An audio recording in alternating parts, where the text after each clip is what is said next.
to Insane Dicing Skills podcast number 5, where we talk about my second game from Mappen tournament in Regensburg. So, last game I played against Dark Elf. Next game was again against Dark Elves, and it was against David Vogt. I know David now for quite a long time. He played 8th edition, I think 7th and 6th too, but I know him since 8th edition Warhammer, and we already played once, I think, on a tournament before. So yeah, I was pretty excited to play him again, and especially because he has a really nice painted Dark Elf army. So yeah, and I really like this a lot. What I didn't like about this was his roster. It was again, like I said, Dark Elves, and again, pretty good against mine, I would say. So he had a Red Prince with Nap on Raptor Chariot with the kind of like flavor of the month's equipment right now with Bluffer's Hell, Midnight Cloak, and a Great Weapon. Yeah, so in the first round of combat, he's able to pretty kill anything just in one turn with his Killing Blow and these 3 runes. So my lords were pretty scared by this guy, especially in the first combat phase, where he's also has hatred by his Cult of Narp, and combined with his Divine Altar, which gives him Lethal Strike, and if he already has Lethal Strike, which he has in first round of combat, he also gains reroll to wound. So he has reroll hit, reroll to wound in first round of combat with these 3 wounds. Pretty nasty stuff. But still, the good thing is, if you survive the first round of combat, then you have pretty good chances to kill him, since he just has 1-up armor and the Bluffer's Helm. But yeah, let's see. So next thing I think is maybe the even bigger problem. It's Cult Priest BSB on Divine Altar with Cult of Nap, and this time Executioner's Blade. Yeah, and Divine Icon. So also my Pickaxe Lord is pretty scared by this little girl. Yeah, since he has to reroll his ward saves against the Killing Blow, and I also lose 2 wounds against her attacks. Yeah, so both. I just don't want to fight both of these characters.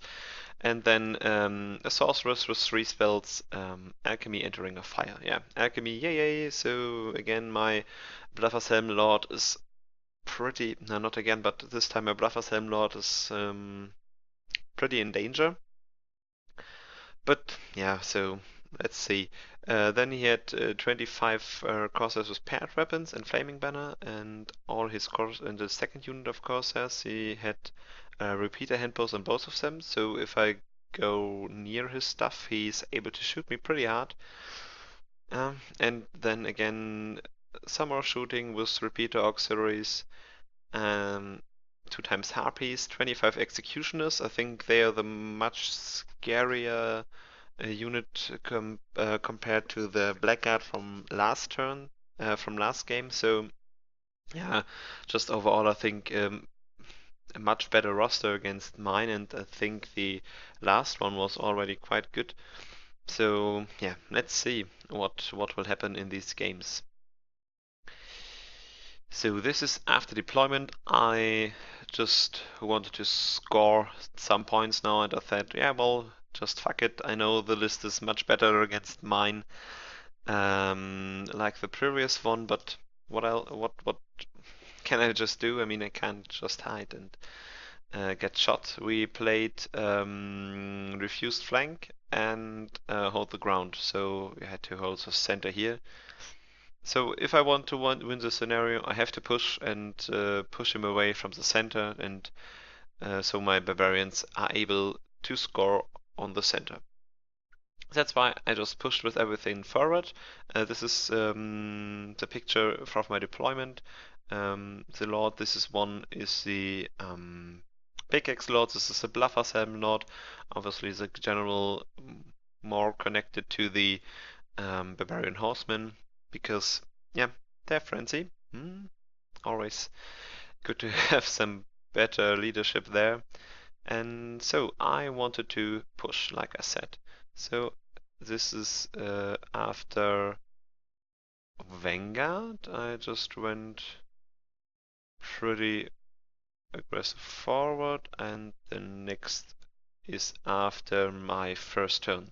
So like this. Yeah, just over here I joined the unit of Hell Riders and tried and shot on these guys to make them stupid. And so they had this test for stupidity. I redirected with the dock the Colon unit. I thought about maybe redirecting his general. So that would have, so I would have been, so that would have given me the possibility to push with my Shagard a little bit more to the center. Now I have to a little bit play around this the general. He is a 19-inch threat range, and yeah, like I said, he can pretty much one-shot everything in my army, including the Shagards. So that's why I had to deploy. I had to deploy this not that aggressive here, but I wanted to push with the other one, so that's why I redirected these ones and try to push from this side a little bit more. Here I did this trick. No, what else? What trick? I don't know. It's not a trick, but I just put the initiative to 1, so I would be able to strike before these the coursers, and yeah, but he didn't took the bait. Why should he? So this is picture after his first turn. He obviously shot with everything he got on my barbarians and killed, yeah, 10 just in one phase. Yeah, it was pretty impressive how fast they melt. I mean, yeah, it's just 3 up armor, toughness 3. Sure, if you want to kill them, they just die. Here he redirected. He shot also on the Lust Riders, and with his crosshairs, and he moved his bolt thrower in that direction. I really don't know why he did that, and when we talked after the game, he just couldn't explain it to me either. I mean, sure, sometimes you're just on pretty high pressure if this Chaos Army just pushes into you. I really can understand that. So, yeah. Let's see what else happened. Yeah, he just redirected this unit and with 1 unit of harpies and made sure that the Lord couldn't charge alone out of the unit, maybe into the harpies or the bolt thrower here.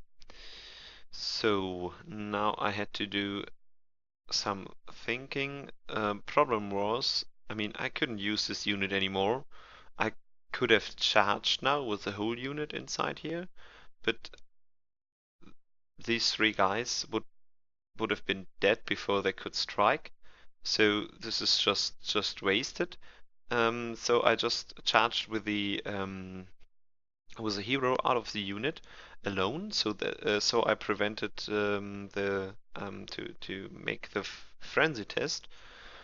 If I just declare a charge with this character out of the unit, and a charge with with my general, with the Bluffersheim general, the flank of the Corsairs. So just right now, they still had killing blow from the Cauldron, but just these 3 attacks from just these 6 attacks from the flank, hoped that I could maybe get away with this. I mean, sure, this guy is pretty in danger with so many attacks with killing blow on him, but yeah,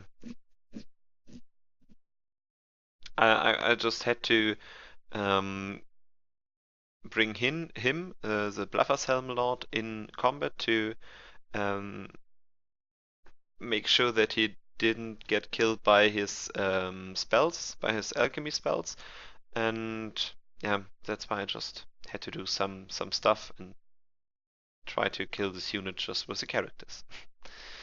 So let's see, I think, what else? Ah yeah, sure, I charged in the flank with a Shaggot here and with a Lord in the front of this unit.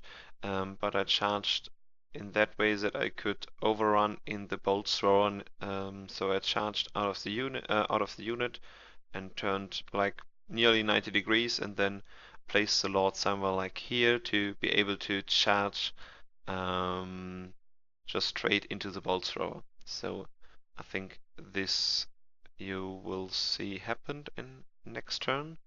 So like this is the end of my close combat phase. So I was able to place both units inside the bolt thrower.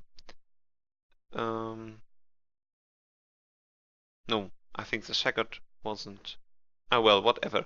So I couldn't. So he couldn't charge me with his Colvin unit next turn. And I tried to place everything out of sight of these harpies. So his Lord couldn't charge my Shaggot here because the harpies are in the way. So I had to go backwards with the barbarians, and there I did a no, not a big mistake, but I just measured this and I thought it would be over 22, but I didn't measure it exactly, and I mean 22 inches is pretty far, and so he was able to charge with his um, harpy this unit on 12, so he did that next turn, and so he was able to make the way free for a slot to charge my Shaggot here. Yeah, in close combat, both of my heroes survived this and just killed some crosshairs. And yeah, I think the this one got his first wound. They killed the bolt thrower then in his next turn, and he killed the Shaggot in one turn and shot this unit of horsemen. So this is the picture after my next turn. So because I was able to get a reform here after I killed this bolt thrower, I could charge with my last lord like this. So here, that direction, then turn nearly 90 degrees and then charge into the next bolt thrower with a possibility to overrun in the harpies which were here, redirecting these Air Riders over here. Like I said, he killed with his lord my Shaggot, so I am to prevent him from killing one of these characters. Yeah, I was pretty desperate and tried to charge him here on 8 or 9 with my Res Priest, and I hope that he wouldn't kill him just in one turn, because I have the Charmed Shield, so one hit will already be denied, and then with his 3 attacks, yeah, maybe he's not that lucky. I still have 5 up armor, and he still has to do 4 wounds versus these 3 wounds. So I hope just to survive maybe one turn, and so be able to save my characters one more turn here from his Dreadlord. But I was pretty lucky. He did no wound, but I wasn't be able to make 1 wound either. But he still hold his test on 8 then, so charge flank. Yeah, okay. I mean that would have been pretty lucky if I would killed him there on this place, but still I could manage to yeah to hold him where he is and prevent him from charging these units here. So yeah, just my Shaggot I just placed out of line of sight of his executioners. So let's see what was now next turn.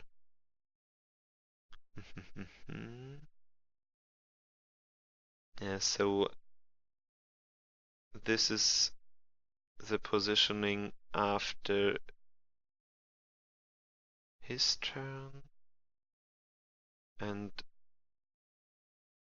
then no, this is after my turn. So after this picture, he had a next movement phase, and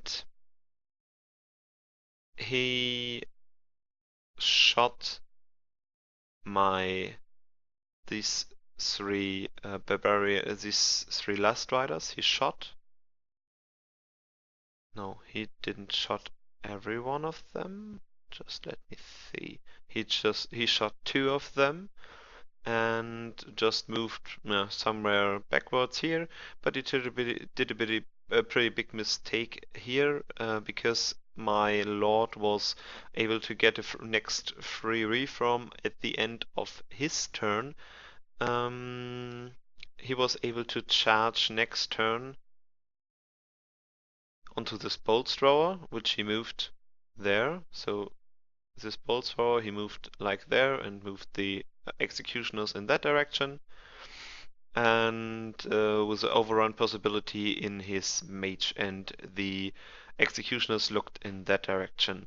So I went for the kill on these corsairs here with my Shagget inside them, and the corsairs I think now killed in this turn then my small barbarian chief, and I placed the this barbarian, this last rider in the flank of his lord, so he wasn't able to if he killed my Rust Priest now at the end of my turn, so he wasn't be able to turn in that direction and kill my lord or this other character, but especially my lord. Yeah, my even in his next turn he wasn't able to kill my Rust Priest, and I did I think one wound, but he still um, hold his test. In the next turn, I lost two wounds, not against him, but against his cold ones. So just the four cold one attacks did two wounds on my chariot, but he didn't anything. And so yeah, this was pretty funny combat. Yeah, I killed this bolt thrower here and charged into his mage. And this is then, yeah, after I charged here, I killed the corsairs here. So, and I still had the possibility to maybe go into him with my Bluffershelm Lord next turn. But just let me see if I did that. No. So this is the last picture here. I was able to score with my barbarians on the center, but I wasn't brave enough to charge his lord. Yeah, I mean, I think it would have been just stupid. It's a pretty hard gamble just in his favor, so I was fine to yeah, kill his mage and save just some points with the lords and the shaggets. He killed then my Vras priest here, and so yeah, so only survivors on my side were both of my lords, the shagget, the units of barbarians, and this last guy, I think. Oh no, he got charged by the harpies, and I think he got killed by the harpies then in the end too. So yeah, after calculating victory points, it was 12-8 for him, but I won the scenario again, so it was 11-9. I think this is okay. He was pretty challenged by my pressure and my possibility to move that fast with my army, but still I think this isn't a good matchup because his lord is able to manhandle both of my characters, and even his BSB is just a nightmare for both of them. So I think it's really not a good matchup, and I really saw that my barbarian horsemen just get shot so hard and so fast. Yeah, this was just cruel. But yeah, I mean 11-9, it's okay. I really wasn't satisfied with just 23 points out of two games. I was I was pretty in a bad mood there. But yeah, I mean 2 times against Dark Elves, not such a favorite matchup. So I hoped for something better in the third game of the day. So if you want to see what happens there, just turn in the next episode and see ya then. Bye.